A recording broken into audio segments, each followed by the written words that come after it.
What's up, people? Johny here again. Avenis Suzuki bike se ngarang na na full review tok jagram ni showroom da ko. Ado Suzuki se ngasi test drive to ke. Test drive se aina no ni shure gari se aina nak lai ko na I padala thori thore. Ado na I ride review hai tare.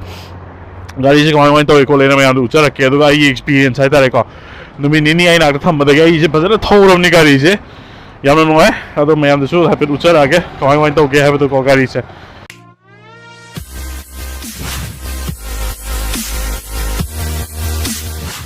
Full video gidi mathakta I button ma yorakani ko I button to happy jing biro aduga kana to se I button to them full review jing biro I happy thoda ge gari se skeno sim ti yong leg space khulai je khuyam je ado mainly kano de wa to ge ko city ride wa to ge kaya ginawa din si scooter nina ko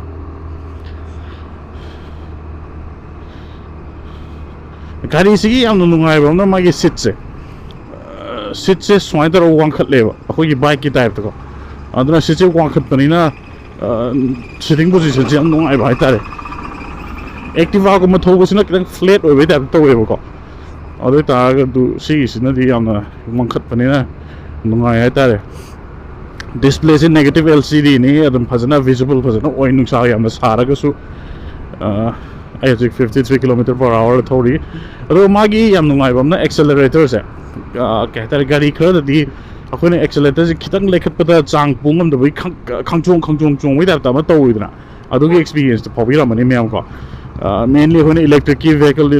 bike ko ma thong tan da accelerator se khangchong speed se khang lak wai da ma to ne adum activa da su dum to ne ba to ado sigi gari se to de akhone accelerator se lekhat pa matam na mani yam linear oina ka hetare ko speed se tam na dum gradually increase to re ko khangchong gi to de ba ado scooter ni na kaktana khotana swanga traffic ta swanga thodi nuai re ko ado ga keno sima ko side mirror sima ko ye pra keno gi ta bike ki type ta phajana shape se smile la edna phajana visibility je phajana lai side mirror da ye round ye helmet round ye side mirror to I'm not a big fan of round mirrors so the sigi sidi am smile to jam no ai ga ato pada ride quality is the heavy run yam phajana smooth ore braking is yam no are mamang front disc brake ni maning in a drum brake ni aduga tubeless tire ngakni alloy wheel yauri kitang lambi ko ma jaga top speed ongi enge sigari se ko ado hoji ki hoina city manung da city traffic da thou da kamain taw ko le na haibo ado yeng se gari di kitang wangi ko gari ko wangi sit se ko wangi aduga magi sigi board si judung wangi ai tare ko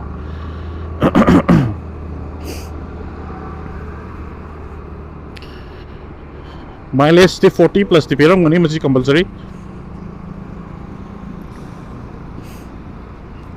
chiti manung je ka thodo se gari lambi achin ma jaga ko ma ko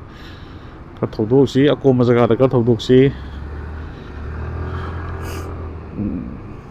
manipur ke tipung baro ta kan office ka na rakoni na lambi chilli me baro office ka ra ni pung ahum da halani yam nungai ba lam ne ba manipur je thabak shooting da ba ha ro ga di yam na tal laga sum lai ge ha ga di yam nungai ba lam ne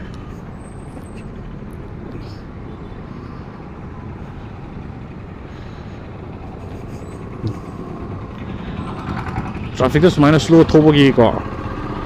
guys yam na lightweight we re aduna slow thobo yam nungai re aduga slow thorom lagi pick up low bose sisu yam gradually haitare ko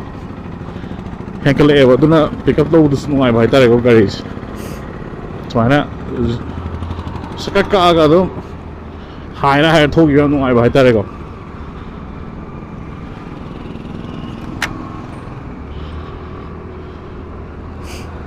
si pick up se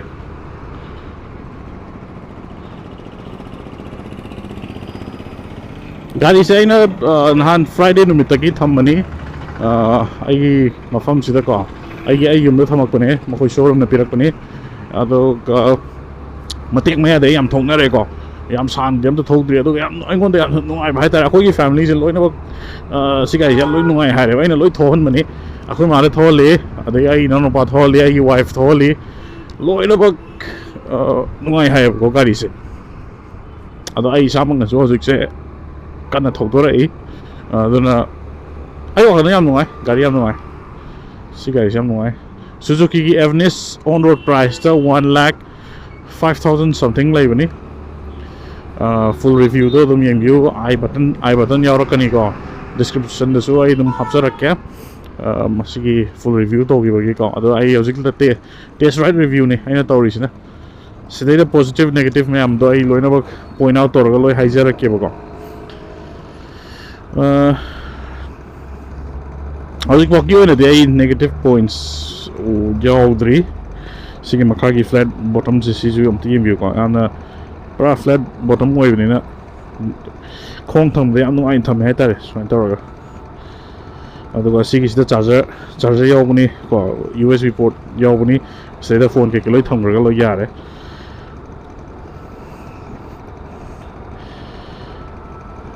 adige modes ke sida loi change to doini ko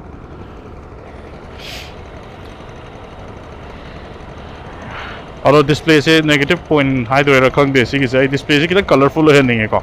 colors ka kitang ya hon na kitang modern ho he ninge kitang am sam me ai da si se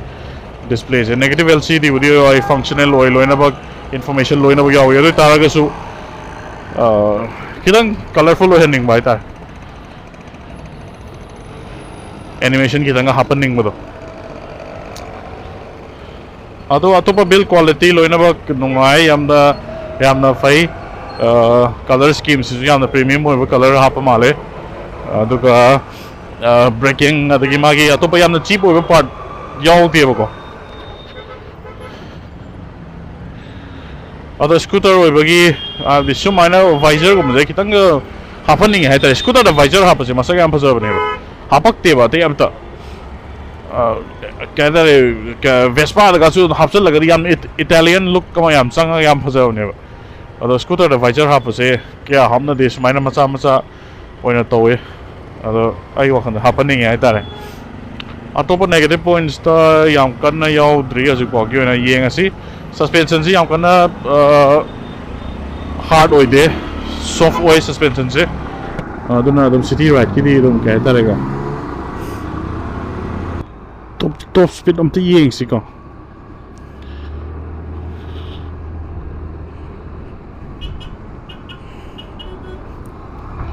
speedometer da focus to you ma'am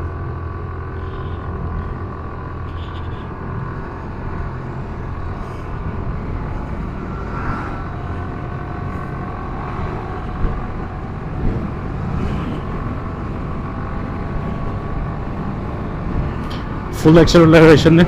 accelerator lightest lagi ado traffic se lag chale ai ti bu ti yo ma le ko makha di yeng da ngam da gi amtanga to si traffic se lang tho ki si aduga amuka to si okay speedometer do ina smani yeng biro aduga tor si 0 let's go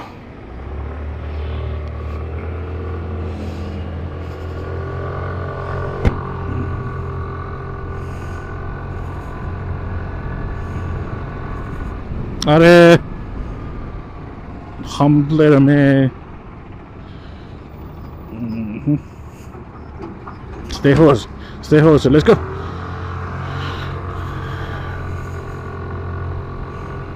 accelerator lôi thuốc đấy yeah ngờ cái hầm này giống không kia thôi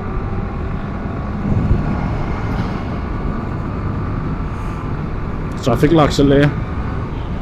speed up thara ge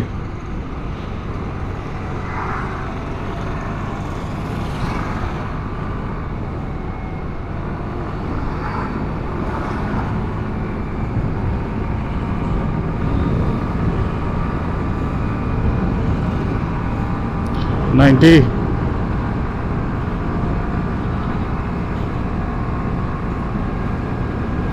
93 Sulabi loidore togalo 93 waktu yo malega am tagad yesi am pende traffic chill layman musita ba khabam da de yengas khabam lam kha da de yengas yeng ne yeng de yengas speed. Let's focus on the speedometer. गाड़ी तो भाई चल रही है break father देख दिया दे तभी चल लेने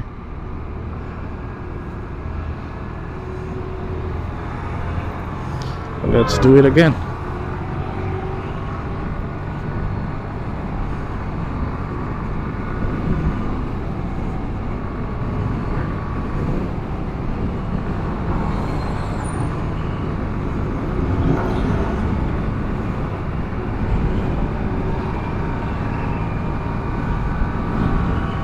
गाड़ी लाए है आस गाड़ी अब चले जाते टॉप स्पीड कम थे फलक रखकर कोम रहेंगे some sides.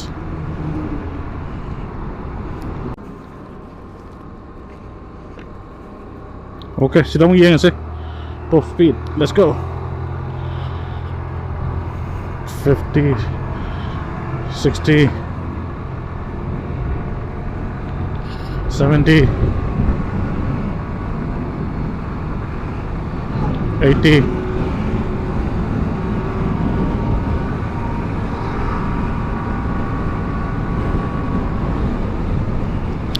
yeah there single gari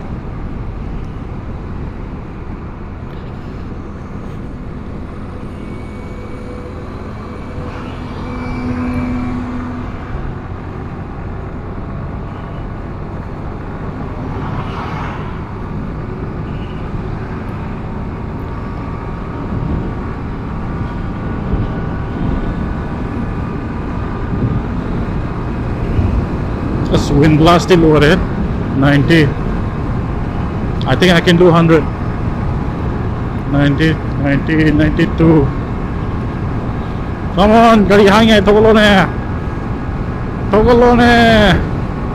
94 shit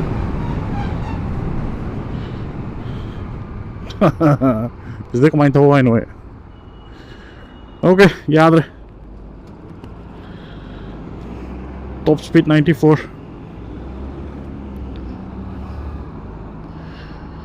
100 yung ne isi kang isi guys 100 compulsory yung ne kang isi guys ay 94 mo kita store ado kay no ni yung na 8.5 bhp kakto ne 94 km/h thole is it's just 8.4 8.5 bhp 125 cc kakto ne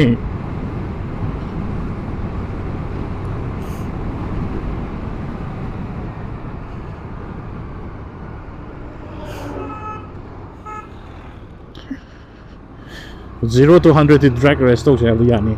si bikes Vespa o ino diyam heli ko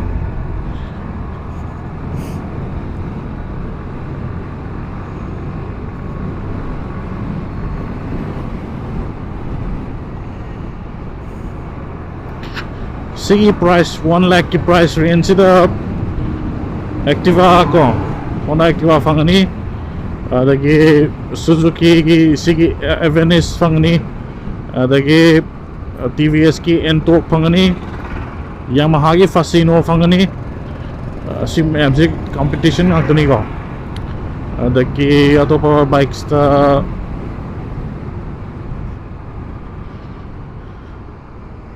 scooter je maming kya khang de ne kya thaudo ni na Vespa da su kano do nota note hebra Vespa note khwai hong do ꯑꯗꯨꯁꯨ ꯐꯪꯉꯤꯀꯣ 1 lakh kitang henbane 1 lakh 5-6,000 ma henbane masu adusu dum leibe ai ado Vespa note tuna di build quality adagi powerful oi ko pa gari chawa makti haroi sisu yam chawi gari ado loina phange ado ai ride review gari si yam nuare ai impression the first impression da gari yam nuai magi pickup yam nuai ado magi look sima ento ke look ma change copy tong na rawar khangde design sima LCD screen sima kitang basic oi malle kitang colorful oi laga animation ma kitang happening sima TFT display da di kano na ko in pachaw KTM na posta ta ni KTM ge 390 adventure ko mo 390 series ki adum mo na pachaw ne kitang colorful oi haning ai tare ko phagi na te upala ga mai hena pirak ko scooter ai je kitang doi su happening ko additional features me aduga si visors ma kitang wanganing